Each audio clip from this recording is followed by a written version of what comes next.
ਸਤਿ ਸ਼੍ਰੀ ਅਕਾਲ ਜੀ। ਟੈਕਨੀਕਲੀ ਆਵਾਜ਼ ਦੀ ਕੁਝ ਸਰੋਤਿਆਂ ਨੂੰ ਪ੍ਰੋਬਲਮ ਸੀ ਜੀ, ਸੋ ਦੁਬਾਰਾ ਮੈਸੇਜ ਦੇਣ ਜਾ ਰਹੇ ਹਾਂ ਜੀ। ਡਾਇਰੈਕਟ ਮੀਟ ਨਾਲ ਸੰਬੰਧਿਤ ਦੀਵਾਲੀ ਤੋਂ ਬਾਅਦ ਡਾਇਰੈਕਟ ਮੀਟਸ ਦਾ ਸਿਲਸਿਲਾ ਦੁਬਾਰੇ ਸ਼ੁਰੂ ਕਰਨ ਜਾ ਰਹੇ ਹਾਂ। ਪਹਿਲਾ ਡੈਸਟੀਨੇਸ਼ਨ ਸਾਡਾ ਜੀ ਮੋਹਾਲੀ ਆਫਿਸ ਤੋਂ ਸ਼ੁਰੂ ਕਰਨ ਜਾ ਰਹੇ ਹਾਂ। ਮੋਹਾਲੀ ਆਫਿਸ 1 ਨਵੰਬਰ ਦਿਨ ਸ਼ੁੱਕਰਵਾਰ ਕਟਾਣੀ ਸਵੀਟਸ ਦੇ ਨਾਲ ਆਪਣਾ ਆਫਿਸ ਆ ਜੀ। 3B2 ਮੇਨ ਮਾਰਕੀਟ ਆ ਮੋਹਾਲੀ ਦੀ। ਸਵੇਰੇ 10 ਵਜੇ ਬੈਠੂੰਗਾ, ਦੁਪਹਿਰ ਦੇ 1 ਵਜੇ ਤੱਕ ਤੁਹਾਡੇ ਸਾਰੇ ਸਵਾਲਾਂ ਦੇ ਜਵਾਬ ਦੇਣ ਦੇ ਲਈ। ਚਾਹੇ ਤੁਹਾਡੇ ਸਵਾਲ ਨੇ ਸਟੂਡੈਂਟ ਵੀਜ਼ਾ ਨਾਲ ਸੰਬੰਧਿਤ, ਸਟੂਡੈਂਟ ਵੀਜ਼ਾ ਦੇ ਵਿੱਚ ਮੇਰੇ ਸਟੂਡੈਂਟ ਵੀਰਾਂ ਭੈਣਾਂ ਬੱਚਿਆਂ ਨੂੰ ਪ੍ਰੋਬਲਮ ਜਾਂ ਕਨਫਿਊਜ਼ਨ ਆ ਕੋਰਸ ਸਿਲੈਕਸ਼ਨ ਦੇ ਵਿੱਚ ਜਾਂ ਪ੍ਰੋਵਿੰਸ ਨੂੰ ਲੈ ਕੇ, ਤਾਂ ਜੋ ਉਹ ਆਪਦੇ ਜੋ ਅਗਲਾ ਉਹਨਾਂ ਦਾ ਪੜ੍ਹਾਈ ਤੋਂ ਬਾਅਦ ਵਾਲਾ ਜਿਹੜਾ ਉਹਨਾਂ ਦਾ ਰੂਟੀਨ ਵਰਕ ਆ ਜਾਂ ਜੋ ਉਹਨਾਂ ਦਾ ਪੜ੍ਹਾਈ ਪੜ੍ਹਨ ਤੋਂ ਬਾਅਦ ਵਾਲਾ ਜਿਹੜਾ ਉਹਨਾਂ ਨੇ ਆਪਦਾ ਪਰਮਾਨੈਂਟ ਰੈਜ਼ੀਡੈਂਸੀ ਨੂੰ ਲੀਡ ਕਰਨ ਦੇ ਲਈ ਜੋ ਸਟੈਪ ਚੱਕਣੇ ਨੇ, ਉਹਨਾਂ ਨੂੰ ਲੈ ਕੇ ਹੁਣੇ ਤੋਂ ਉਹ ਕੌਨਸ਼ੀਅਸ ਨੇ। ਤਾਂ ਤੁਸੀਂ ਮੈਨੂੰ ਆ ਕੇ ਮਿਲ ਸਕਦੇ ਹੋ। ਤੁਹਾਡੇ ਸਾਰੀਆਂ ਕਨਫਿਊਜ਼ਨਸ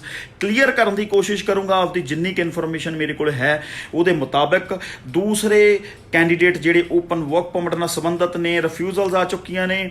ਰਿਫਿਊਜ਼ਲਸ ਤੋਂ ਬਾਅਦ ਕੇਪਸ ਨੋਟ ਕਢਵਾਏ ਨੇ। ਪਲੀਜ਼ ਉਹ ਦੋਨੇ ਚੀਜ਼ਾਂ, ਰਿਫਿਊਜ਼ਲ ਲੈਟਰ ਤੇ ਕੇਪਸ ਨਾਲ ਲੈ ਕੇ ਆਇਓ ਮੇਰੇ ਕੋਲੇ, ਤਾਂ ਜੋ ਤੁਹਾਡੇ ਕੇਸ ਦੀ ਅਸੈਸਮੈਂਟ ਮੈਂ ਬੜੇ ਤਰੀਕੇ ਨਾਲ ਕਰ ਸਕਾਂ। ਪਰ ਮੈਨੂੰ ਨਾਲ ਦੀ ਨਾਲ ਤੁਹਾਡੇ ਸਪਾਊਸ ਜੋ ਕੈਨੇਡਾ ਰਹਿੰਦਾ ਸਪਾਊਸ ਆ, ਉਹਦੀ ਐਕੂਰੇਟ ਇਨਫੋਰਮੇਸ਼ਨ, ਡਿਟੇਲਡ ਇਨਫੋਰਮੇਸ਼ਨ ਚਾਹੀਦੀ ਹੋਊਗੀ, ਜਿਹਦੇ ਵਿੱਚ ਉਹਦਾ ਕਾਲਜ ਕੋਰਸ, ਕਿੰਨੀ ਪੜ੍ਹਾਈ ਖਤਮ ਹੋ ਚੁੱਕੀ ਆ, ਅਫੀਸ਼ੀਅਲ ਅਨਅਫੀਸ਼ੀਅਲ ਡ੍ਰੌਪਸ, ਇਹ ਸਾਰੀ ਇਨਫੋਰਮੇਸ਼ਨ ਉਹਨਾਂ ਤੋਂ ਲੈ ਕੇ ਆਇਓ, ਤਾਂ ਜੋ ਤੁਹਾਡੇ ਕੇਸ ਬਾਰੇ ਮੈਂ ਤੁਹਾਨੂੰ ਜਾਣਕਾਰੀ ਔਨ ਸਪੌਟ ਦੱਸ ਸਕਾਂ, ਔਨ ਸਪੌਟ ਦੇ ਸਕਾਂ।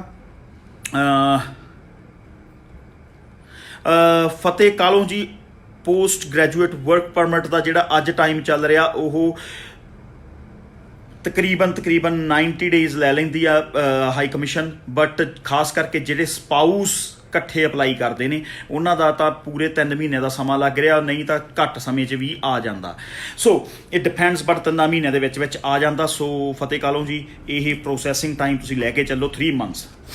ਅਗਲਾ ਸੁਨੇਹਾ ਜੋ ਮੈਂ ਦੇਣ ਜਾ ਰਿਹਾ, ਜਿਵੇਂ ਮੈਂ ਪਹਿਲਾਂ ਵੀ ਗੱਲ ਕਰਨੀ ਸੀ ਤੁਹਾਡੇ ਨਾਲ, ਕਿ ਕਈ ਵਾਰੀ ਕੀ ਹੁੰਦਾ ਕਿ ਜਦੋਂ ਮੈਂ ਕੋਈ ਇਨਫੋਰਮੇਸ਼ਨ ਦੇ ਰਿਹਾ ਹੁੰਦਾ ਤਾਂ ਨੀਚੇ ਕਮੈਂਟਸ ਆਉਂਦੇ ਨੇ, ਕੁਝ ਨੈਗੇਟਿਵ ਕਮੈਂਟਸ ਵੀ ਆਉਂਦੇ ਨੇ, ਕੁਝ ਪੋਜ਼ੀਟਿਵ ਆਉਂਦੇ ਨੇ। ਨੈਗੇਟਿਵ ਕਮੈਂਟਸ ਅਸੀਂ ਤੁਹਾਡਾ ਜਿਹੜਾ ਕ੍ਰਿਟਿਸਿਜ਼ਮ ਆ ਉਹਨਾਂ ਨੂੰ ਬੜਾ ਹੀ ਪੋਜ਼ੀਟਿਵਲੀ ਲੈਂਦੇ ਆ। ਜਦੋਂ ਜਿਹੜਾ ਕ੍ਰਿਟਿਕ ਬੜਾ ਹੀ ਕੌਨਸ਼ੀਅਸ ਕ੍ਰਿਟਿਕ ਹੁੰਦਾ ਤੇ ਤਰੀਕੇ ਨਾਲ ਸਾਨੂੰ ਦੱਸਦਾ ਕਿ ਤੁਹਾਡੀ ਸਰਵਿਸਿਜ਼ ਦੇ ਵਿੱਚ, ਤੁਹਾਡੀਆਂ ਸਰਵਿਸਿਜ਼ ਦੇ ਵਿੱਚ, ਤੁਹਾਡੀ ਕੰਪਨੀ ਦੀਆਂ ਸਰਵਿਸਿਜ਼ ਦੇ ਵਿੱਚ ਆਹ ਕਮੀ ਆ ਤੇ ਅਸੀਂ ਕੋਸ਼ਿਸ਼ ਕਰਦੇ ਹਾਂ ਇੰਪਰੂਵ ਕਰਨ ਦੀ। ਪਰ ਕੁਝ ਕ੍ਰਿਟਿਕ ਇਹ ਜਿਹੇ ਹੁੰਦੇ ਨੇ ਜਿਹੜੇ ਜਿਨ੍ਹਾਂ ਦਾ ਸੰਬੰਧ ਹੀ ਨਹੀਂ ਹੁੰਦਾ, ਇਮੀਗ੍ਰੇਸ਼ਨ ਨਾਲ ਸੰਬੰਧਿਤ ਹੀ ਨਹੀਂ ਹੁੰਦੇ, ਜਾਂ ਉਹਨਾਂ ਦਾ ਕੋਈ ਸਵਾਲ ਹੀ ਨਹੀਂ ਹੁੰਦਾ। ਬਸ ਇਹ ਹੁੰਦਾ ਕਿ ਉਹਨਾਂ ਨੂੰ ਫੇਸਬੁੱਕ ਚਲਾਉਣੀ ਆਉਂਦੀ ਆ, ਫੇਸਬੁੱਕ ਨੇ ਉਹਨਾਂ ਨੂੰ ਆਜ਼ਾਦੀ ਦਿੱਤੀ ਹੋਈ ਆ ਕੁਛ ਵੀ ਲਿਖਣ ਦੀ, ਤੇ ਉਹ ਲਿਖ ਦਿੰਦੇ ਨੇ। ਜ਼ਿਆਦਾਤਰ ਜਿਹੜੇ ਕਮੈਂਟਸ ਆਉਂਦੇ ਨੇ ਉਹ ਇਹ ਆਉਂਦੇ ਨੇ ਕਿ ਤੁਸੀਂ ਪੰਜਾਬ ਨੂੰ ਖਾਲੀ ਕਰ ਰਹੇ ਹੋ। ਸਾਨੂੰ ਇਹ ਗੱਲ ਕਹੀ ਜਾਂਦੀ ਕਿ ਅਸੀਂ ਪੰਜਾਬ ਨੂੰ ਖਾਲੀ ਕਰ ਰਹੇ ਹਾਂ। ਮੈਂ ਹੱਥ ਬੰਨ੍ਹ ਕੇ ਬੇਨਤੀ ਕਰਨਾ ਚਾਹੁੰਦਾ ਕਿ demand and supply the business ਹੁੰਦਾ ਆ। ਜਿੰਨਾ ਚਿਰ ਲੋਕਾਂ ਦੀ ਡਿਮਾਂਡ ਆ ਅਸੀਂ ਇੱਥੇ ਬੈਠ ਕੇ ਕੰਮ ਕਰਾਂਗੇ। ਜਿੱਦਣ ਲੋਕ ਕੈਨੇਡਾ, ਆਸਟ੍ਰੇਲੀਆ, UK ਜਾਣੋਂ ਹਟ ਜਾਣਗੇ, ਅਸੀਂ ਆਪਦਾ ਬੋਰੀਆ ਬਿਸਤਰਾ ਬੰਨ੍ਹ ਕੇ ਬੰਦ ਕਰਕੇ ਕੋਈ ਹੋਰ ਕੰਮ ਕਰਾਂਗੇ, ਜਾਂ ਮੈਂ ਕੈਨੇਡਾ ਦੁਬਾਰੇ ਜਾ ਕੇ ਟਰੱਕ ਚਲਾਉਣ ਲੱਗ ਜੂੰਗਾ। ਜਿੰਨਾ ਚਿਰ ਇਹ ਕੰਮ ਚੱਲੂਗਾ ਉਹਨਾਂ ਚਿਰ ਚਲਾਵਾਂਗੇ, ਸਹੀ ਤਰੀਕੇ ਨਾਲ ਚਲਾਵਾਂਗੇ। ਇੱਕ ਗਰੰਟੀ ਲਵਾਂਗੇ ਕਿ fair dealing, transparent dealing, clear dealing ਕਰਾਂਗੇ ਤੁਹਾਡੇ ਨਾਲ। ਐਂਡ ਕੋਸ਼ਿਸ਼ ਕਰਾਂਗੇ ਕਿ ਹਮੇਸ਼ਾ ਤੁਹਾਨੂੰ ਚੰਗੀ ਇਨਫੋਰਮੇਸ਼ਨ, ਚੰਗੇ ਰਾਹ ਪਾਇਆ ਜਾਵੇ। ਐਂਡ ਜਦੋਂ ਵੀ ਮੇਰੀ ਕੋਸ਼ਿਸ਼ ਕੀਤੀ ਜਾਂਦੀ ਆ, ਮੇਰੀ ਹਮੇਸ਼ਾ ਇਹ ਕੋਸ਼ਿਸ਼ ਹੁੰਦੀ ਹੈ ਕਿ ਕੁਝ ਕੈਨੇਡਾ ਦੇ ਵਿੱਚ ਰਹਿ ਰਹੇ ਬੱਚਿਆਂ ਨਾਲ ਸੰਬੰਧਿਤ ਮੈਂ ਕੁਝ ਕੁ ਉਹਨਾਂ ਨੂੰ ਜਾਗਰੂਕ ਕਰਨ ਵਾਲੀਆਂ ਗੱਲਾਂ ਕਰਦਾ ਰਹਿਣਾ, ਕਿਉਂਕਿ ਮੈਨੂੰ ਇਹ ਲੱਗਦਾ ਹੁੰਦਾ ਕਿ ਇਹ ਸਾਡੀ ਡਿਊਟੀ ਬਣਦੀ ਆ, ਕਿਉਂਕਿ ਉਹ ਸਾਡਾ ਰੋਜੀ ਰੋਟੀ ਆ, ਉਹ ਸਾਡਾ ਰੋਜ਼ਗਾਰ ਆ, ਉਹ ਸਾਡਾ ਬਿਜ਼ਨਸ ਆ। ਤੇ ਅਸੀਂ ਹਮੇਸ਼ਾ ਇਹਨਾਂ ਚੀਜ਼ਾਂ ਵੱਲ ਧਿਆਨ ਦਿੰਦਾ ਹੁੰਦਾ ਮੈਂ ਕਿ ਮੈਂ ਉਹਨਾਂ ਨੂੰ ਜਿੰਨੇ ਕੁ ਮੇਰੀ ਉਹ ਸੁਣ ਸਕਣ, ਜਿੰਨੇ ਕੁ ਵੀ ਲੋਕ ਸੁਣਨ, ਚਾਹੇ ਉਹ 10 ਸੁਣਦੇ ਨੇ, ਚਾਹੇ 20 ਸੁਣਦੇ ਨੇ, ਚਾਹੇ 200 ਸੁਣਦੇ ਨੇ, ਉਹ ਜੇ ਉਹਨਾਂ 'ਚ ਥੋੜ੍ਹਾ ਜਿਹਾ ਵੀ ਬਦਲਾਅ ਆ ਜਾਂਦਾ ਤਾਂ ਸਾਨੂੰ ਇਹ ਲੱਗਦਾ, ਮੈਨੂੰ ਇਹ ਫੀਲਿੰਗ ਆ ਕਿ ਚਲੋ ਇਹ ਇੱਕ ਚੰਗੀ ਗੱਲ ਆ ਕਿ ਅਸੀਂ ਰਿਟਰਨ ਬੈਕ ਕੁਝ ਕਰ ਰਹੇ ਹਾਂ ਬਿਜ਼ਨਸ ਤੋਂ ਹਟ ਕੇ ਵੀ। ਪਰ ਉਹ ਪੋਜ਼ੀਟਿਵ ਗੱਲ ਨੂੰ ਲੈ ਕੇ ਵੀ ਲੋਕ ਥੱਲੇ ਇਹ ਕਮੈਂਟ ਕਰ ਦਿੰਦੇ ਨੇ ਕਿ ਤੁਹਾਡਾ ਤਾਂ ਇਹ ਬਿਜ਼ਨਸ ਆ, ਤੁਸੀਂ ਤਾਂ ਕਰਕੇ ਬੋਲ ਰਹੇ ਹੋ। ਉਹ ਭਲਿਓ ਮਾਨਸੋ, ਜੇ ਬਿਜ਼ਨਸ ਆ ਤਾਂ ਸਾਡੇ ਵੱਲੋਂ ਦੱਸੀ ਗਈ ਚੰਗੀ ਗੱਲ ਦੇ ਸਾਨੂੰ ਪੈਸੇ ਨਹੀਂ ਆਉਂਦੇ, ਚੰਗੀਆਂ ਗੱਲਾਂ ਬੋਲੀਆਂ ਦੇ ਪੈਸੇ ਨਹੀਂ ਆਉਂਦੇ। ਹਾਂ, ਇਹ ਚੀਜ਼ ਜ਼ਰੂਰ ਹੈਗੀ ਹੈ ਕਿ ਅਸੀਂ ਤਾਂ ਨਾਲੇ ਮੁੱਕਰਦੇ ਹੀ ਨਹੀਂ ਕਿ ਸਾਡਾ ਇਹ ਬਿਜ਼ਨਸ ਨਹੀਂ ਹੈਗਾ। ਅਸੀਂ ਕਦੋਂ ਕਹਿੰਦੇ ਹਾਂ ਕਿ ਅਸੀਂ NGO ਖੋਲ੍ਹ ਕੇ ਬੈਠੇ ਹਾਂ, ਅਸੀਂ ਤਾਂ ਆਪਦੀ ਦੁਕਾਨ ਖੋਲ੍ਹੀ ਹੋਈ ਆ ਪੈਸੇ ਕਮਾਉਣ ਦੇ ਲਈ। ਪਰ ਹਾਂ, ਅਸੀਂ ਆਪਦੀ ਦੁਕਾਨ ਦੇ ਵਿੱਚ ਚੰਗਾ, ਸਹੀ ਤੇ ਵਧੀਆ ਸਮਾਨ ਵੇਚਦੇ ਹਾਂ, ਮਾੜਾ ਸਮਾਨ ਨਹੀਂ ਵੇਚਦੇ। ਇਸ ਚੀਜ਼ ਦੀ ਗਰੰਟੀ ਆ। ਸਾਡੇ ਤੋਂ ਕੋਈ ਗਲਤੀ ਤਾਂ ਹੋ ਸਕਦੀ ਆ ਪਰ ਕਦੇ ਗੁਨਾਹ ਨਹੀਂ ਕਰਦੇ ਅਸੀਂ। ਸੋ ਇਹ ਕੁਝ ਗੱਲਾਂ ਮੈਂ ਤੁਹਾਡੇ ਨਾਲ ਹਮੇਸ਼ਾ ਕਰਨੀਆਂ ਚਾਹੁੰਦਾ ਹੁੰਦਾ ਕਿ ਜਦੋਂ ਗੱਲ ਇਹ ਜੀ ਆ ਜਾਂਦੀ ਹੈ ਕਿ ਪੰਜਾਬ ਨੂੰ ਖਾਲੀ ਕੀਤਾ ਜਾ ਰਿਹਾ, ਪੰਜਾਬ ਖਾਲੀ ਹੋ ਰਿਹਾ, ਮੈਨੂੰ ਨਹੀਂ ਪਤਾ ਪੰਜਾਬ ਖਾਲੀ ਹੋ ਰਿਹਾ ਕਿ ਪੰਜਾਬ ਦੇ ਵਿੱਚ ਅਸੀਂ ਕਿੱਡਾ ਕੁ ਪੰਜਾਬ ਦੇ ਲਈ ਨੈਗੇਟਿਵ ਰੋਲ ਅਦਾ ਕਰ ਰਹੇ ਹਾਂ। ਪਰ ਜਿੰਨੀ ਕੁ ਮੈਨੂੰ ਸਮਝ ਆ, ਮੈਂ ਇੱਕ ਜ਼ਿਮੀਂਦਾਰ ਪਰਿਵਾਰ ਨਾਲ ਸੰਬੰਧ ਰੱਖਣ ਵਾਲਾ ਇੱਕ ਇਨਸਾਨ ਆ, ਅਤੇ ਮੇਰੀ ਜ਼ਿਮੀਂਦਾਰ ਭਰਾਵਾਂ ਨੂੰ ਖਾਸ ਕਰਕੇ ਜਿਨ੍ਹਾਂ ਦਾ ਮੁੱਖ ਧੰਦਾ ਖੇਤੀਬਾੜੀ ਆ, ਉਹਨਾਂ ਨੂੰ ਮੈਂ ਕਲੀਅਰ ਕੱਟ ਇਹ ਗੱਲ ਕਹਿ ਦੇਣੀ ਚਾਹੁੰਦਾ ਇਸ ਮਾਧਿਅਮ ਦੇ ਰਾਹੀਂ ਕਿ ਦੋਸਤੋ, ਜੇ ਤੁਹਾਡੇ 2 ਬੱਚੇ ਨੇ, 2 ਨੇ 3 ਨੇ, ਖਾਸ ਕਰਕੇ ਜਿਨ੍ਹਾਂ ਦੇ 2-2 ਮੁੰਡੇ ਨੇ, ਪਲੀਜ਼ ਇੱਕ ਜਾਣੇ ਨੂੰ ਕੈਨੇਡਾ, ਆਸਟ੍ਰੇਲੀਆ ਜਾਂ ਬਾਹਰਲੇ ਕਿਸੇ ਵੀ ਚੰਗੀ ਕੰਟਰੀ ਦੇ ਵਿੱਚ ਸੈਟਲ ਜ਼ਰੂਰ ਕਰੋ। ਉਹ ਸਾਡੇ ਲਈ ਇੱਕ ਬੈਨੀਫਿਟ ਹੀ ਸਾਬਤ ਹੋਊਗਾ, ਸਾਡੇ ਲਈ ਇੱਕ ਬੈਨੀਫਿਟ ਹੀ ਪ੍ਰੂਫ ਹੋਊਗਾ। ਉਹਦੇ ਪਿੱਛੇ ਕਾਰਨ ਇਹ ਆ ਕਿ ਇਹ ਇੱਕ ਪ੍ਰੈਕਟੀਕਲ ਗੱਲ ਆ। ਜਿੰਨੇ ਸਾਡੇ ਬੱਚੇ ਕੈਨੇਡਾ ਪਹੁੰਚੇ ਨੇ, ਚਾਹੇ ਉਹ ਕਰਜ਼ਾ ਚੱਕ ਕੇ ਪਹੁੰਚੇ ਨੇ, ਜ਼ਮੀਨਾਂ ਗਹਿਣੇ ਗਿਰਵੀ ਧਰ ਕੇ ਪਹੁੰਚੇ ਨੇ, ਉਹਨਾਂ ਵਿੱਚੋਂ 95% ਆਪਦੇ ਮਾਪਿਆਂ ਦੀ ਬੈਕਬੋਨ ਬਣ ਕੇ ਸਾਬਤ ਹੋਣਗੇ। ਕਰਜ਼ੇ ਵੀ ਮੋੜਨਗੇ, ਆਪਦੇ ਫਾਈਨੈਂਸ਼ੀਅਲ ਕੰਡੀਸ਼ਨ ਨੂੰ ਵੀ ਇੰਪਰੂਵ ਕਰਨਗੇ, ਐਂਡ ਉਹਨਾਂ ਦਾ ਸਾਡੇ ਪੰਜਾਬ ਨੂੰ ਅੱਗੇ ਤੋਰਨ ਦੇ ਵਿੱਚ, ਜਿਵੇਂ ਕਿ ਅਸੀਂ ਹਮੇਸ਼ਾ ਹੀ ਗੱਲਾਂ ਕਰਦੇ ਹੁੰਦੇ ਕਿ NRI ਭਰਾਵਾਂ ਦਾ ਹਮੇਸ਼ਾ ਹੀ ਇੱਕ ਚੰਗਾ ਰੋਲ ਰਿਹਾ ਆ ਪੰਜਾਬ ਦੀ ਇਕੋਨਮੀ ਨੂੰ ਉੱਪਰ ਲਿਜਾਣ ਦੇ ਵਿੱਚ। ਸੋ ਮੈਂ ਹਮੇਸ਼ਾ ਦੀ ਤਰ੍ਹਾਂ ਤੁਹਾਨੂੰ ਫਿਰ ਇਹੀ ਗੱਲ ਕਹੂੰਗਾ ਕਿ ਰਾਹ ਜ਼ਰੂਰ ਚੰਗਾ ਚੂਜ਼ ਕਰੋ, ਰਾਹ ਨਾ ਮਾੜਾ, ਤਰੀਕਾ ਨਾ ਮਾੜਾ ਚੂਜ਼ ਕਰੋ, ਰਾਹ ਹਮੇਸ਼ਾ ਚੰਗਾ ਚੂਜ਼ ਕਰੋ। ਪਰ ਜਿੱਥੋਂ ਤੱਕ ਇਹ ਕਮੈਂਟ ਆਉਂਦੇ ਨੇ ਪੰਜਾਬ ਖਾਲੀ ਹੋ ਗਿਆ, ਦਿਸ ਐਂਡ ਦੈਟ, ਬਲਾ ਬਲਾ ਬਲਾ, ਪਲੀਜ਼ ਇਹ ਚੀਜ਼ਾਂ ਨੂੰ ਬੰਦ ਕਰ ਦਿਓ।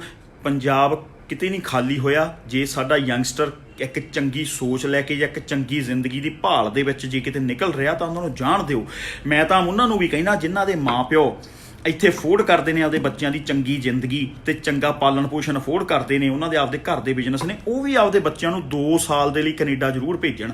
ਉਹਦੇ ਪਿੱਛੇ ਕਾਰਨ ਇਹ ਆ ਕਿ ਕੈਨੇਡਾ ਦੇ ਵਿੱਚ ਜਿਹੜਾ ਬੱਚਾ ਜਾ ਕੇ 2 ਸਾਲ ਰਹਿ ਲਿਆ ਸਟੂਡੈਂਟ ਬਣ ਕੇ, ਸ਼ਰਤ ਇਹ ਆ ਕਿ ਸਟੂਡੈਂਟ ਬਣ ਕੇ, ਜਿਵੇਂ ਸਾਡੇ ਨੋਰਮਲ ਸਟੂਡੈਂਟ ਉੱਥੇ ਜਾਂਦੇ ਨੇ ਦੋਸਤੋ, ਜਿਨ੍ਹਾਂ ਨੇ ਇੱਥੇ ਪਾਣੀ ਦਾ ਕੱਪ ਵੀ ਕਦੇ, ਪਾਣੀ ਦਾ ਗਲਾਸ ਵੀ ਕਦੇ ਚੱਕ ਕੇ ਨਹੀਂ ਨਾ ਪੀਤਾ ਹੁੰਦਾ, ਉਹ ਲਾਉਂਡਰੀ ਵੀ ਆਪ ਕਰਦੇ ਨੇ, ਉਹ ਕੁਕਿੰਗ ਵੀ ਆਪ ਕਰਦੇ ਨੇ, ਉਹ ਕਮਾਉਂਦੇ ਵੀ ਆਪ ਨੇ, ਉਹਦੀ ਪੜ੍ਹਾਈਆਂ ਵੀ ਪੂਰੀਆਂ ਕਰਦੇ ਨੇ, PR ਦਾ ਸਟੇਟਸ ਤੱਕ ਵੀ ਪਹੁੰਚਦੇ ਨੇ। ਉਸ ਤੋਂ ਬਾਅਦ ਆਪਦੇ ਮਾਪਿਆਂ ਨੂੰ ਬੁਲਾ ਕੇ ਘਮਾਉਂਦੇ ਫਿਰਾਉਂਦੇ ਵੀ ਨੇ।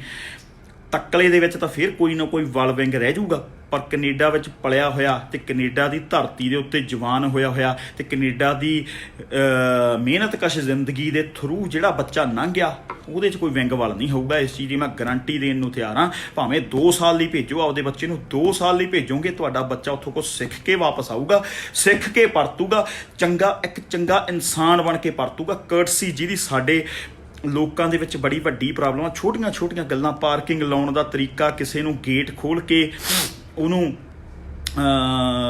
ਅੱਗੇ ਲੰਘਾਉਣ ਦਾ ਤਰੀਕਾ, ਕਿਸੇ ਨੂੰ ਵਿਸ਼ ਕਰਨ ਦਾ ਤਰੀਕਾ, ਚਿਹਰੇ ਤੇ ਸਮਾਈਲ ਲਿਆ ਕੇ ਲੋਕਾਂ ਨੂੰ ਮਿਲਣ ਦਾ ਤਰੀਕਾ, ਹੀ ਚੰਗੀਆਂ ਜਾਂਚ ਸਾਨੂੰ ਕੈਨੇਡਾ ਹਮੇਸ਼ਾ ਸਿਖਾਉਂਦਾ। ਭਾਈਚਾਰਕ ਸਾਂਝ, ਮਲਟੀਕਲਚਰਲਿਜ਼ਮ ਜਿਹੜਾ ਇਹ ਕੈਨੇਡਾ ਦੀ ਧਰਤੀ ਸਾਨੂੰ ਹਰ ਪਲ ਸਿਖਾਉਂਦੀ ਆ, ਹਰ ਮੋੜ ਤੇ ਸਿਖਾਉਂਦੀ ਆ। ਐਂਡ ਜਦੋਂ ਅਸੀਂ ਘਰੋਂ ਇੱਥੋਂ ਆਪਦਾ ਬੋਰੀਆ ਬਿਸਤਰਾ ਬੰਨ੍ਹ ਕੇ ਕੈਨੇਡਾ ਪਹੁੰਚਦੇ ਹਾਂ ਤਾਂ ਇਸ ਚੀਜ਼ ਨੂੰ ਧਿਆਨ 'ਚ ਰੱਖਿਓ ਕਿ ਕੈਨੇਡਾ ਦੀ ਧਰਤੀ ਸਾਨੂੰ ਰੋਟੀਆਂ ਪਕਾਉਣ ਤੋਂ ਲੈ ਕੇ ਰੋਟੀ ਕਮਾਉਣ ਤੱਕ ਹਰ ਜੀਵਨ ਦੀ ਜਾਂਚ ਸਿਖਾ ਦਿੰਦੀ ਆ। ਸਾਡੇ ਛੋਟੇ ਬੱਚੇ ਜਿਹੜੇ 18 ਸਾਲ ਦੀ 17 ਸਾਲ ਦੀ ਉਮਰ 'ਚ ਉੱਥੇ ਪਹੁੰਚੇ ਹੋਏ ਨੇ, ਤੁਸੀਂ ਜਾ ਕੇ ਦੇਖੋ ਕਿ ਉਹ ਕਿੰਨੇ ਜ਼ਿੰਮੇਵਾਰ ਹੋ ਚੁੱਕੇ ਨੇ। ਇਹ ਜ਼ਿੰਮੇਵਾਰ ਚੀਜ਼ਾਂ ਬੋਲ ਕੇ ਨਹੀਂ ਕਿਸੇ ਨੂੰ ਸਿਖਾਈਆਂ ਜਾ ਸਕਦੀਆਂ। ਕਿਵੇਂ ਕਹਿੰਦੇ ਹੁੰਦੇ ਆ ਕਿ ਧੱਕੇ ਖਾ ਕੇ ਅਕਲ ਆਉਂਦੀ ਆ, ਬਦਾਮ ਖਾ ਕੇ ਨਹੀਂ ਆਉਂਦੀ। ਤੇ ਉਹ ਕੈਨੇਡਾ ਵਾ ਜਿਹੜਾ ਅਸਲ ਦੇ ਵਿੱਚ ਉੱਥੇ ਬਦਾਮ ਖਾਣ ਦੀ ਲੋੜ ਨਹੀਂ ਪੈਂਦੀ ਅਕਲ ਲਿਆਉਣ ਦੇ ਲਈ। ਉਹ ਕੈਨੇਡਾ ਇਸ ਤਰੀਕੇ ਨਾਲ ਸੂਈ ਦੇ ਨੱਕੇ ਥਾਈਂ ਦੀ ਸਾਡੇ ਬੱਚਿਆਂ ਨੂੰ ਕੱਢ ਦਿੰਦਾ ਕਿ ਸਾਡੇ ਬੱਚੇ ਕਾਬਲੀਅਤ ਨਾਲ ਭਰੇ ਹੋਏ ਨੇ। ਉਹ ਤੁਸੀਂ 2-4 ਇੱਕਾ ਦੁੱਕਾ ਕੁਝ % ਲੋਕਾਂ ਦੀ ਗੱਲ ਨਾ ਕਰੀਏ,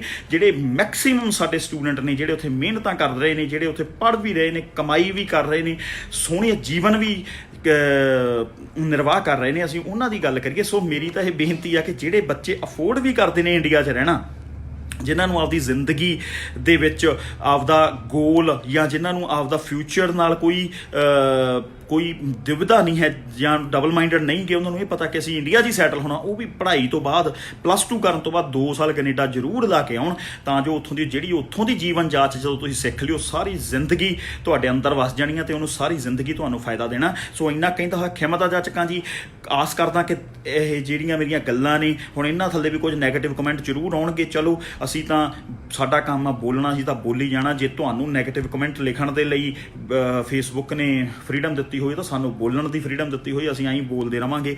ਬਾਕੀ 1 ਨਵੰਬਰ ਦਿਨ ਸ਼ੁੱਕਰਵਾਰ ਸਵੇਰੇ 10 ਵਜੇ ਤੋਂ ਲੈ ਕੇ 1 ਵਜੇ ਤੱਕ ਮੋਹਾਲੀ ਆਫਿਸ। ਧੰਨਵਾਦ।